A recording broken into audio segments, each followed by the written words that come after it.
দরজায় কড়া নাড়ছে জাতীয় সংসদ নির্বাচন। কাল শেষ হবে প্রার্থীদের প্রচার প্রচারণা। চাঁদপুরের 5টি আসনে এবারের নির্বাচনে মোট ভোটার সংখ্যা 23,31,190 জন।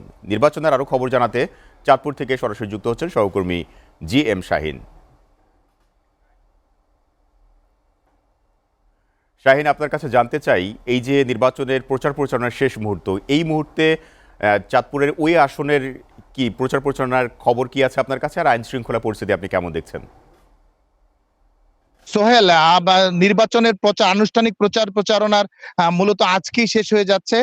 চাঁদপুরের 5টি আসনেই সর্বত্রই মূলত ভোটের যে উৎসব, ভোটের হাওয়া বসছে। সর্বশেষ প্রচার প্রচারণা, শেষ সময়ের প্রচার প্রচারণায় ব্যস্ত বিশেষ করে জাতীয়তাবাদী দল বিএনপির প্রার্থীরা এবং 11 দলীয় জোট সমর্থিত বা 11 দলীয় ঐক্য সমর্থিত জামায়াত ইসলামের প্রার্থীরা। চাঁদপুরের 5টি আসনের মধ্যে মূলত 2টি আসনেই বিএনপি একটু ঢিলেঢালা ভাবে রয়েছে প্রচার প্রচারণা। এর মধ্যে চাঁদপুর 2 এবং চাঁদপুর 5, এই 2টি আসনে বিএনপির প্রার্থীর বিপক্ষে রয়েছে এলডিবির প্রার্থী, অর্থাৎ 11 দলীয় জোটের প্রার্থী এলডিবির প্রার্থী। বাকি 3টি আসনেই বিএনপির প্রার্থী এবং বিএনপির প্রার্থীর পাশাপাশি রয়েছে এখানে দাঁড়িপাল্লার প্রার্থী।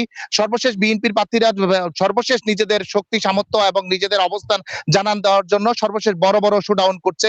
যেমন আমি আজকে এখন রয়েছি ফরিদগঞ্জ উপজেলা, এটা চাঁদপুর 4 আসন। এই আসনে বিএনপির প্রার্থী লায়ন হারুনুর রশিদ, সেখানে তার নির্বাচনী সর্বশেষ যে প্রচারণার একটি জনসভা অনুষ্ঠিত হবে, সেখানে দলটির যুগ্ম মহাসচিব হাবিবুর নবী খান সোহেল সহ বিএনপির একজন কেন্দ্রীয় নেতারা থাকবেন। সবাই চেষ্টা করছেন, প্রচার প্রচারণা চালিয়ে যাচ্ছেন। শেষ মুহূর্তে কাক ডাকা ভোট থেকেই শেষ মুহূর্তে প্রচার প্রচারণা করছেন, নিজেদের শক্তি সামর্থ্য প্রচার দেওয়ার জন্য। এর বাইরে নিরাপত্তার যদি কথা বলতে হয়, চাঁদপুরের 706টি ভোট কেন্দ্রে ভোট গ্রহণ অনুষ্ঠিত হবে 5টি আসনের।